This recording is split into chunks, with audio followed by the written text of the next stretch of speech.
അമേരിക്കയും north Atlantic treaty ഓർഗനൈസേഷനും തമ്മിൽ പതിറ്റാണ്ടുകളായി നിലനിൽക്കുന്ന പ്രതിരോധ സഖ്യത്തിൽ മുൻപെങ്ങുമില്ലാത്ത വിധം കടുത്ത വിള്ളലുകൾ വീഴുന്നതായി വ്യക്തമാക്കുന്ന സംഭവ വികാസങ്ങളാണ് ഇപ്പോൾ പുറത്തുവരുന്നത്. യൂറോപ്പിലെ അമേരിക്കൻ സൈനിക സാന്നിധ്യം പുനഃപരിശോധിക്കാൻ US പ്രതിരോധ സെക്രട്ടറി പീറ്റ് ഹെഗ്സെത്ത് ഉത്തരവിട്ടതോടെ ഈ തർക്കം പരസ്യമായ ഒരു പോരാട്ടത്തിലേക്ക് വഴിമാറിയിരിക്കുകയാണ്. ബ്രസൽസിൽ നടന്ന നാറ്റോ പ്രതിരോധ മന്ത്രിമാരുടെ യോഗത്തിൽ വെച്ച് സഖ്യകക്ഷികൾക്കെതിരെ കടുത്ത ഭാഷയിലാണ് അമേരിക്കൻ പ്രതിരോധ മേധാവി ആഞ്ഞടിച്ചത്. വരും ദിവസങ്ങളിൽ യൂറോപ്പിലേക്കുള്ള അമേരിക്കൻ സൈനിക വിന്യാസം, സാമ്പത്തിക സഹായങ്ങൾ, സൈനിക താവളങ്ങളുടെ ക്രമീകരണങ്ങൾ എന്നിവയെല്ലാം വാഷിംഗ്ടണിന്റെ താൽപര്യങ്ങൾക്കനുസരിച്ച് മാത്രമായിരിക്കും തീരുമാനിക്കുകയെന്ന ശക്തമായ മുന്നറിയിപ്പാണ് ഹെഗ്സെത്ത് നൽകിയിരിക്കുന്നത്. നാറ്റോ സഖ്യകക്ഷികൾ അമേരിക്കയുടെ പ്രതീക്ഷയ്ക്കൊത്ത് ഉയരുന്നില്ലെങ്കിൽ നിലവിലുള്ള പ്രതിരോധ കരാറുകളിൽ വലിയ മാറ്റങ്ങൾ വരുത്തുമെന്നാണ് പെന്റഗൺ നൽകുന്ന സൂചന. ഇത് യൂറോപ്യൻ രാജ്യങ്ങളെ കടുത്ത ആശങ്കയിലാഴ്ത്തിയിട്ടുണ്ട്. ഇറാനെതിരെയുള്ള സൈനിക നീക്കങ്ങളിൽ ചില യൂറോപ്യൻ സഖ്യകക്ഷികൾ അമേരിക്കയെ പിന്തുണയ്ക്കുന്നതിൽ പരാജയപ്പെട്ടു എന്നതാണ് വാഷിംഗ്ടണിനെ പെട്ടെന്ന് പ്രകോപിപ്പിച്ചത്. യുദ്ധസമയത്ത് തന്ത്രപ്രധാനമായ സൈനിക താവളങ്ങളിലേക്കും വ്യോമാതിർത്തിയിലേക്കും അമേരിക്കൻ സൈന്യത്തിന് സുഗമമായ പ്രവേശനം നൽകാൻ ഈ രാജ്യങ്ങൾ മടിച്ചുവെന്ന് ഹെഗ്സെത്ത് തുറന്നടിച്ചു. ഇത്തരം നിലപാടുകൾ അമേരിക്കൻ സൈനികരുടെ ജീവനെ തന്നെ അപകടത്തിലാക്കുന്നതാണെന്ന് അദ്ദേഹം കുറ്റപ്പെടുത്തി. സഖ്യകക്ഷികളുടെ ഭാഗത്തു നിന്നുണ്ടായ ഈ നിസ്സംഗതയെ ലജ്ജാകരമെന്നാണ് US പ്രതിരോധ സെക്രട്ടറി വിശേഷിപ്പിച്ചത്. അമേരിക്കയുടെ ശത്രുക്കളെ പരോക്ഷമായി സഹായിക്കുന്ന നിലപാടാണ് നാറ്റോയിലെ ചില രാജ്യങ്ങൾ സ്വീകരിച്ചതെന്ന കടുത്ത ആരോപണവും ഇതിന് പിന്നിലുണ്ട്. ഇത് കേവലം ഒരു തർക്കത്തിനപ്പുറം നാറ്റോ എന്ന പ്രതിരോധ കൂട്ടായ്മയുടെ വിശ്വാസ്യതയെ തന്നെ ചോദ്യം ചെയ്യുന്ന തലത്തിലേക്ക് വളർന്നിരിക്കുന്നു. പ്രതിരോധ മന്ത്രിമാരുടെ യോഗത്തിനിടെ ക്യാമറകൾക്ക് മുന്നിൽ വെച്ചുണ്ടായ ഈ വാഗ്വാദം നാറ്റോയുടെ ആഭ്യന്തര ഐക്യം പൂർണ്ണമായും തകർന്നു എന്നതിന്റെ തെളിവാണ്.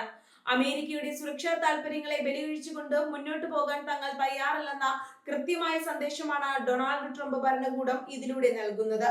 അന്താരാഷ്ട്ര വേദികളിൽ നാറ്റോ സഖ്യം നേരിടുന്ന ഏറ്റവും വലിയ നയതന്ത്ര പ്രതിസന്ധിയാണിത്. വെറും പ്രസ്താവനകളിൽ ഒതുങ്ങാതെ നാറ്റോ പ്രവർത്തനങ്ങൾക്കായി മാറ്റിവെച്ചിരുന്ന തങ്ങളുടെ സൈനിക ആസ്തികൾ അമേരിക്ക ഇതിനകം തന്നെ വെട്ടിക്കുറയ്ക്കാൻ തുടങ്ങിയതായാണ് റിപ്പോർട്ടുകൾ സൂചിപ്പിക്കുന്നത്. അത്യാധുനിക ഫൈറ്റർ ജെറ്റുകൾ, ദീർഘദൂര ബോംബർ വിമാനങ്ങൾ, ആകാശത്ത് വെച്ച് ഇന്ധനം നിറയ്ക്കാവുന്ന ടാങ്കറുകൾ എന്നിവയെല്ലാം അമേരിക്ക യൂറോപ്പിൽ നിന്ന് പിൻവലിക്കാൻ ആരംഭിച്ചിട്ടുണ്ട്. ഇത് നാറ്റോയുടെ സംയുക്ത പ്രതിരോധ ശേഷിയെ മാരകമായി ബാധിക്കും. ഇവയ്ക്ക് പുറമെ നിരീക്ഷണ വിമാനങ്ങളും തന്ത്രപ്രധാനമായ നാവികാസ്തികളും അമേരിക്കൻ പെന്റഗൺ യുദ്ധമുന്നണിയിൽ നിന്ന് പിൻവലിക്കുകയാണ്. ഈ പെട്ടെന്നുള്ള നീക്കം യൂറോപ്യൻ മണ്ണിൽ വലിയൊരു സുരക്ഷാ പ്രതിസന്ധിയാണ് സൃഷ്ടിക്കുന്നത്.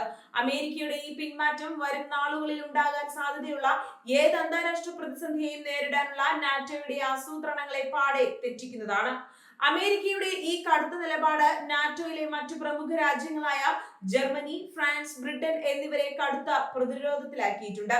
തങ്ങളുടെ ആഭ്യന്തര സുരക്ഷയ്ക്കായി പാശ്ചാത്യ രാജ്യങ്ങൾ ഇനി സ്വന്തം നിലയിൽ വലിയ തുക കണ്ടെത്തേണ്ടി വരും.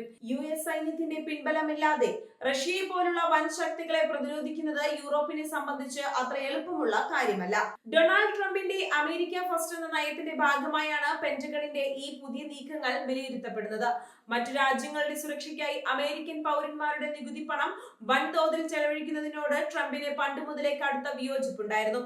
നാറ്റോ സഖ്യകക്ഷികൾ തങ്ങളുടെ പ്രതിരോധ ബജറ്റ് വർദ്ധിപ്പിക്കണമെന്ന ട്രംപിന്റെ ദീർഘകാലത്തെ ആവശ്യത്തിന്മേലുണ്ടായ കടുത്ത സമ്മർദ്ദമാണിത്.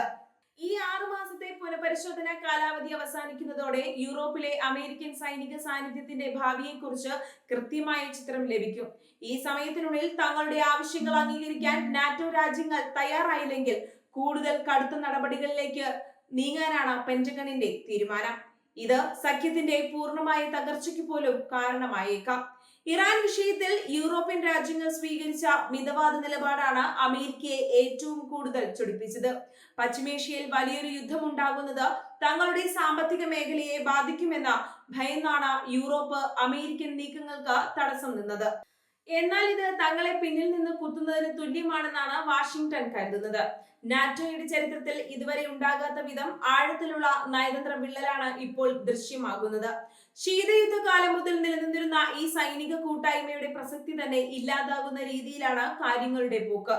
അമേരിക്കൻ പിന്തുണയില്ലാത്ത ഒരു നാറ്റോ സഖ്യം കേവലം മാത്രമുള്ള ഒന്നായി മാറുമെന്ന ഭീതി രാഷ്ട്രീയ നിരീക്ഷകർ പങ്കുവയ്ക്കുന്നുണ്ട്.